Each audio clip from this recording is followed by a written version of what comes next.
Assalamualaikum warahmatullahi wabarakatuh. Perkenalkan, nama saya Rovina Tuang. Saya mahasiswa semester 5 dari program studi akuntansi Universitas Sayurin Ternate. Nah, di video kali ini saya akan membahas tentang stakeholder theory. Stakeholder theory adalah konsep manajemen dan etika bisnis yang menekankan bahwa sebuah perusahaan memiliki tanggung jawab kepada semua pihak yang berpengaruh oleh aktivitasnya, bukan hanya kepada pemegang saham atau shareholders. Teori ini pertama kali diperkenalkan oleh R. Edward Frame pada tahun 1948. Dalam pandangan ini, pemangku kepentingan atau stakeholders mencakup individu atau kelompok seperti karyawan, pelanggan, pemasok, komunitas lokal, pemerintah, dan bahkan lingkungan.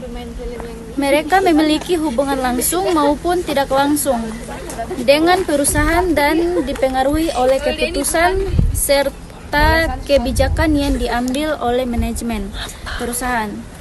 Oleh karena itu, perusahaan diharapkan mempertimbangkan kepentingan dan kebutuhan mereka dalam proses pengambilan keputusan untuk menciptakan nilai jangka panjang.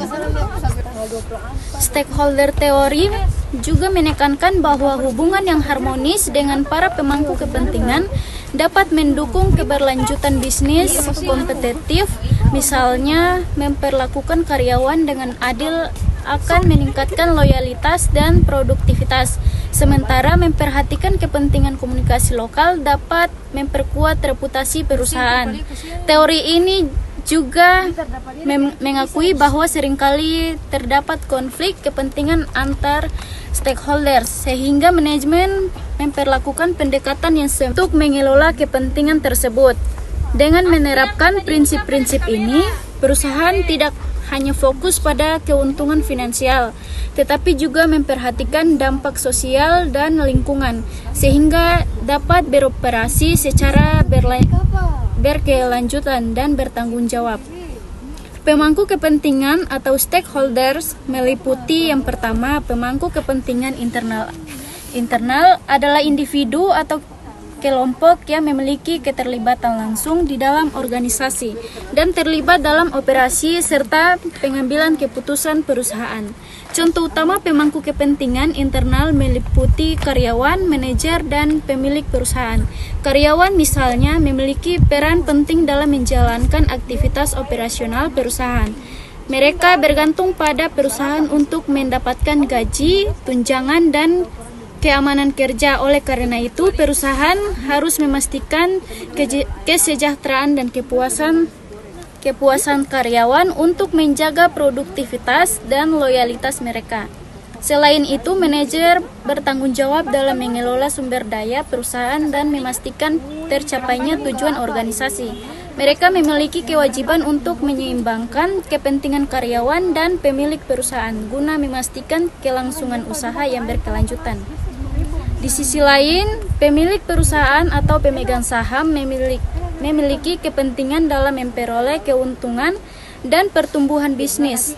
Mereka seringkali memiliki hak suara dalam keputusan strategis dan berharap manajemen mampu mengelola perusahaan secara efisien untuk meningkatkan nilai investasi mereka. Hubungan yang sehat antara pemilik dan manajemen sangat penting untuk menjaga kepercayaan dan stabilitas organisasi. Dalam konteks stakeholder theory, perusahaan harus memperhatikan keseimbangan kepentingan di antara pemangku kepentingan internal ini. Misalnya, pengelolaan konflik antar karyawan yang menuntut kenaikan gaji dan pemilik yang menginginkan penghematan biaya harus dilakukan dengan pendekatan yang adil dan transparan agar semua pihak merasa diakomodasi. Dengan memperhatikan kebutuhan dan aspirasi pemangku kepentingan internal, perusahaan dapat menciptakan lingkungan kerja yang kondusif dan mencapai kinerja bisnis yang optimal.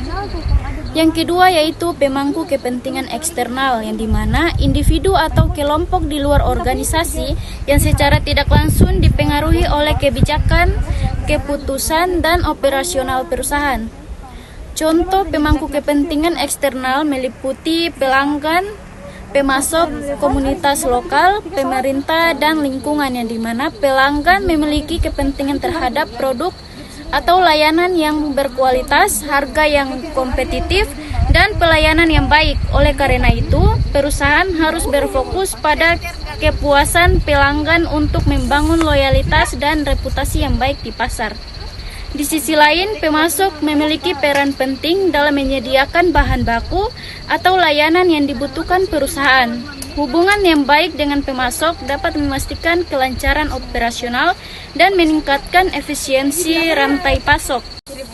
Selain itu, komunitas lokal juga termasuk pemangku kepentingan eksternal yang memiliki kepentingan dalam dampak sosial dan ekonomi yang ditimbulkan oleh perusahaan yang beroperasi dengan tanggung jawab sosial dapat memperkuat hubungan dengan komunitas dan memperoleh dukungan publik.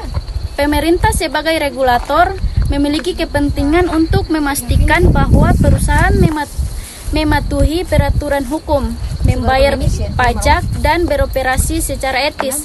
Sementara itu, lingkungan menjadi pemangku kepentingan yang semakin penting di era modern, di mana perusahaan diharapkan menerapkan praktik bisnis yang berkelanjutan dan ramah lingkungan. Melalui kepedulian terhadap pemangku kepentingan eksternal ini, perusahaan dapat memperkuat citra dan mengurangi risiko hukum serta sosial, yang pada akhirnya mendukung kelangsungan bisnis jangka panjang.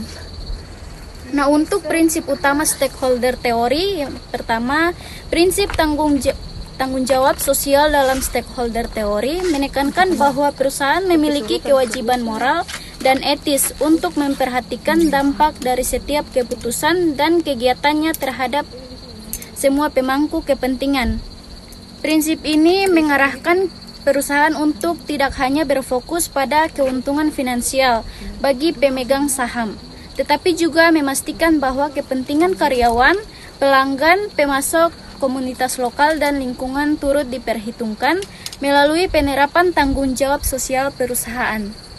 Diharapkan mampu memberikan kontribusi positif seperti meningkatkan kesejahteraan karyawan, menjaga keberlanjutan lingkungan, dan mendukung pembangunan komunitas. Dengan demikian, prinsip ini mendorong perusahaan untuk mengadopsi praktik bisnis yang berkelanjutan dan beretika, yang tidak hanya memperkuat hubungan dengan pemangku kepentingan, tetapi juga meningkatkan reputasi dan daya saing di pasar. Yang kedua yaitu prinsip hubungan timbal balik dalam stakeholder teori, menekankan bahwa perusahaan dan para pemangku kepentingan memiliki keterkaitan yang saling mempengaruhi. Hubungan ini menciptakan tanggung jawab bersama di masa perusahaan bergantung pada dukungan dari pemangku kepentingannya untuk mencapai tujuan bisnis. Sementara pemangku kepentingan juga bergantung pada perusahaan untuk memenuhi kebutuhan dan harapan mereka. Misalnya, karyawan mengandalkan perusahaan untuk mendapatkan penghasilan dan keamanan kerja, sedangkan perusahaan membutuhkan tenaga kerja yang produktif untuk mencapai kesuksesan operasional. Demikian pula pelanggan mengharapkan produk atau layanan yang ketiga yaitu prinsip keseimbangan kepentingan, dan dalam stakeholder teori menyoroti pentingnya perusahaan untuk mempertimbangkan dan menyeimbangkan berbagai kepentingan dari para pemangku kepentingan yang seringkali berbeda atau bahkan bertentangan. Misalnya, pemilik perusahaan menginginkan peningkatan keuntungan melalui efisiensi biaya, sementara karyawan menginginkan kenaikan gaji dan kondisi kerja yang lebih baik. Dalam situasi seperti ini, perusahaan harus mengambil keputusan yang adil dan transparan untuk memastikan bahwa kebutuhan semua pihak dipertimbangkan tanpa mengorbankan kesejahteraan kelompok tertentu. Pendekatan ini tidak hanya membantu mengurangi potensi konflik, tetapi juga memperkuat hubungan jangka panjang dengan pemangku kepentingan, yang pada akhirnya mendukung keberlanjutan dan pertumbuhan perusahaan Dengan menerapkan prinsip ini, perusahaan dapat menciptakan lingkungan kerja yang harmonis, meningkatkan kepercayaan publik, dan memperkuat. Mungkin hanya itu saja penjelasan singkat dari saya. Lebih dan kurangnya saya mohon maaf. Wabillahi taufik walhidayah. Wassalamualaikum warahmatullahi wabarakatuh.